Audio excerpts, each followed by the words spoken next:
Welcome into the Spoken Bee, our NHL and Bruins podcast for NESN.com. I'm your host, Rachel Holt, and I'm joined by Nick Goss. Nick, we're excited to be here today. We definitely are. There's a lot to talk about, especially with All-Star break just happening, so we have some fun things involving Brad Marchand, which he does deserve his own segment today, so we gave him that.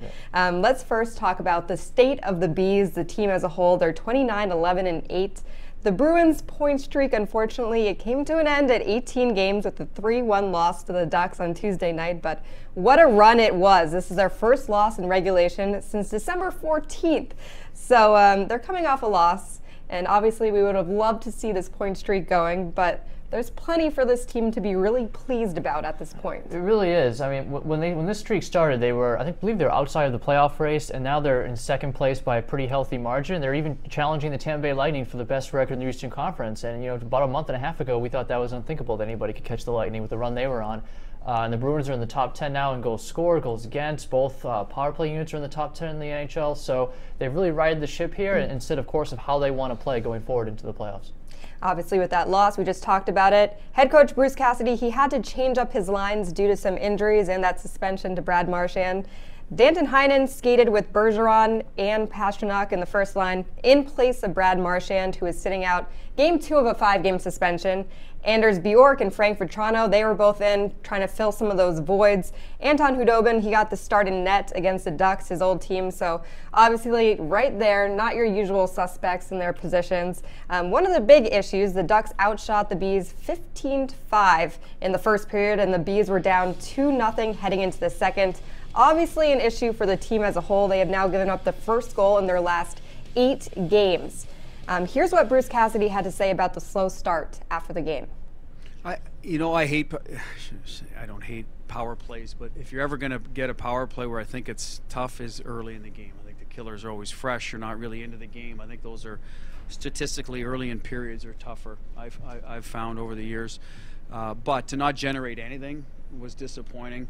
It was kind of like the rest of our first period, not ready, not executing, not fast. They jumped us and not winning pucks, all of the above. So we could have helped ourselves, there's no doubt on that one. But, I don't think that's the reason why we got behind.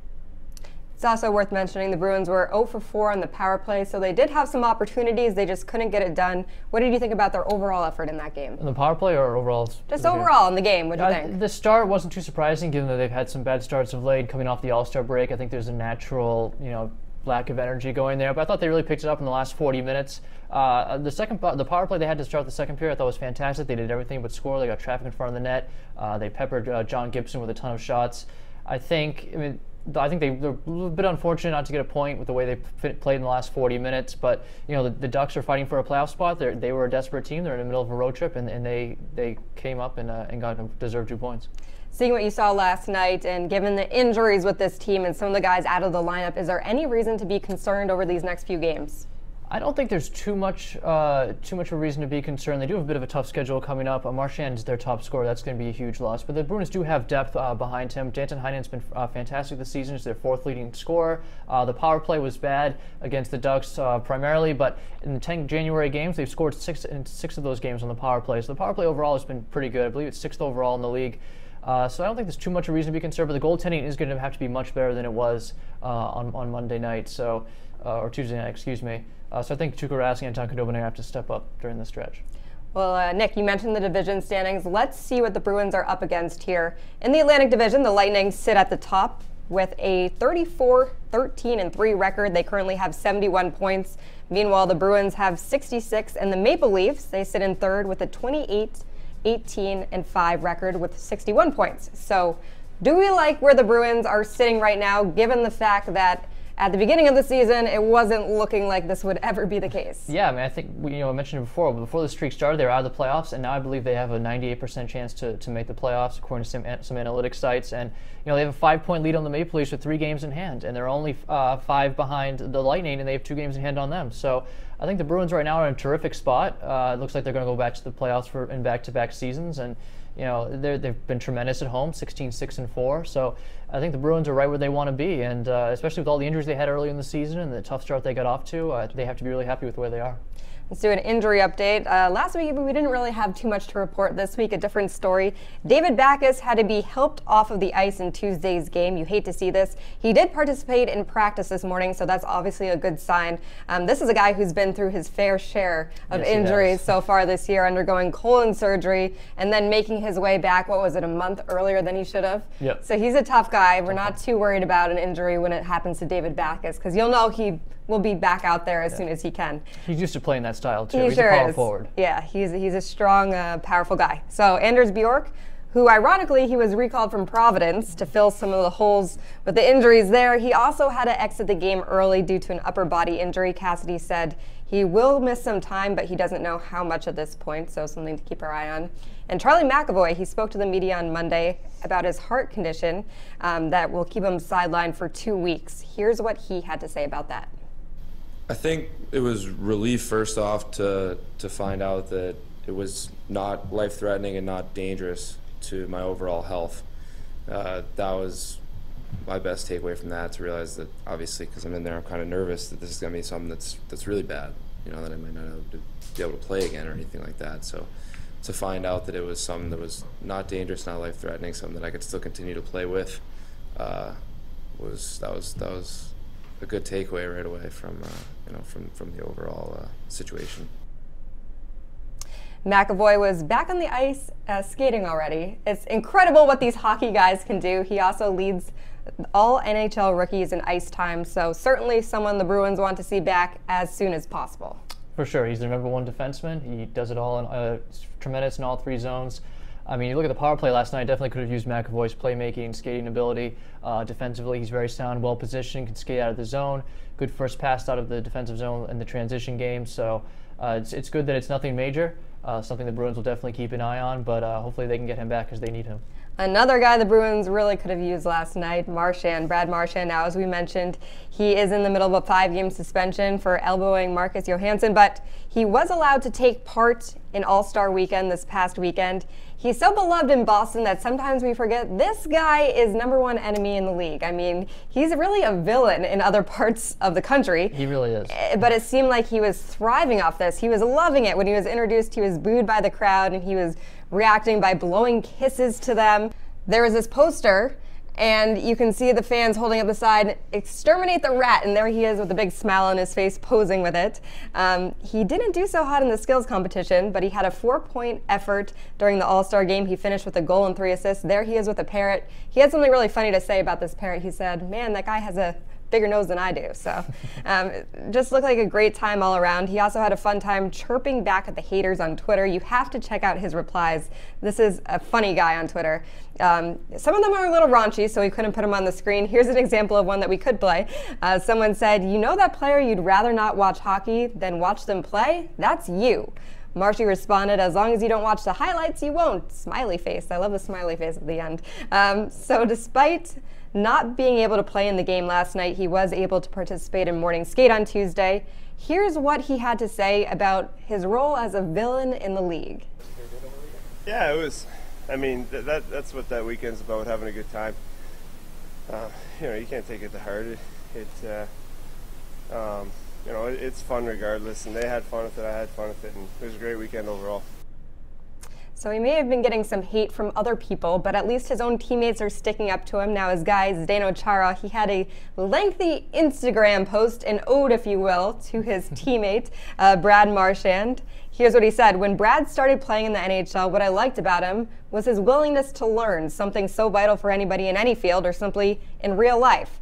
I am very happy for him that his hard work is paying off." A little longer than that, but isn't that sweet? That is, and Zdeno Chara's Instagram is quickly becoming a must-follow for Bruins fans. He's got some interesting stuff on there. You know, my one gripe with the NHL is they're not like the NBA, they're not like the NFL. I mean, these guys are pretty understated. A lot of them are on private. You can't even see their public profile. Well, Nick, hockey wasn't the only sport having fun on social media this week. NBA was just one of them. Casey McDonald has our social drive of the week, presented by Nissan.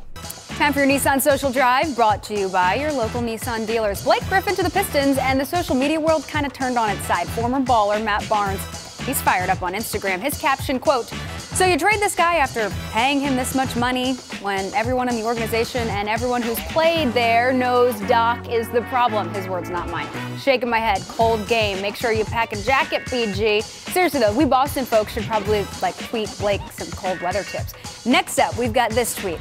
Okay? Focus here. Now that you're no longer a Clipper, you got to tell us what went down in that secret tunnel. Okay, so the Clippers, background information, beat the Rockets earlier this month in LA. Apparently, Chris Paul led his new team Rockets through a secret entrance to fight the Clippers in their locker room. So if it is true, call Players Tribune. Get the story out there. We'll probably read it. Next up, our beloved Paul Pierce. Back in 2015, he engaged in a Twitter mode of transportation emoji off, like cars, planes, trains, with some of the younger bucks in the league. One of them was Blake Griffin. So instead of Paul Pierce tweeting a rocket ship emoji, he sent a clip art picture of the rocket ship. You probably remember it. Tonight, following the trade, he clearly now has the emoji keyboard installed, and he got it right. That's your Nissan Social Drive. Social Drive is presented by Nissan. Innovation that excites.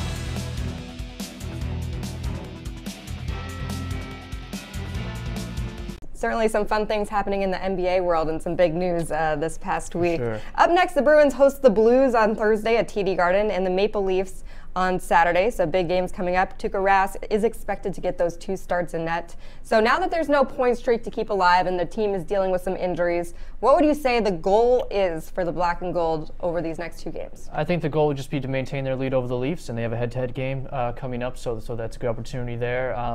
Toronto is good on home ice, and they're a very tough team. I think the Bruins, they want to hold that second seed, so in a potential 2-3 matchup in the playoffs in the first round with the Leafs, they have home ice advantage. Obviously, in 2013, that was a huge boost for them, having home ice against the Leafs. So I think right now the Bruins just want to maintain the position that the point streak allowed them to have in the standings, and if they can do that and they can get everybody healthy, then maybe they make a run at the Lightning. But I think right now you just want to stay in that 2 seed if you can. Nick, let's take a look around the league as we always do. Some fun things going on. It was announced on Monday that beginning next season, the Islanders will split time between Barclays Center and their old arena, Nassau Coliseum. The team is in the process of building a new rink, of course, in Belmont Park. They spent the last 4 seasons in Brooklyn after moving from Nassau Coliseum. So what do you think of this decision for the team to kind of go back and forth and at their home ice? You know, it's interesting. I think it's a bit of a trip to go from Nassau all the way to Brooklyn. I know the Barclays Center is some pretty bad sidelines for hockey. It's much more of an NBA arena for the Nets. But there's a ton of Islanders fans on Long Island. There's a lot of nostalgia in that arena.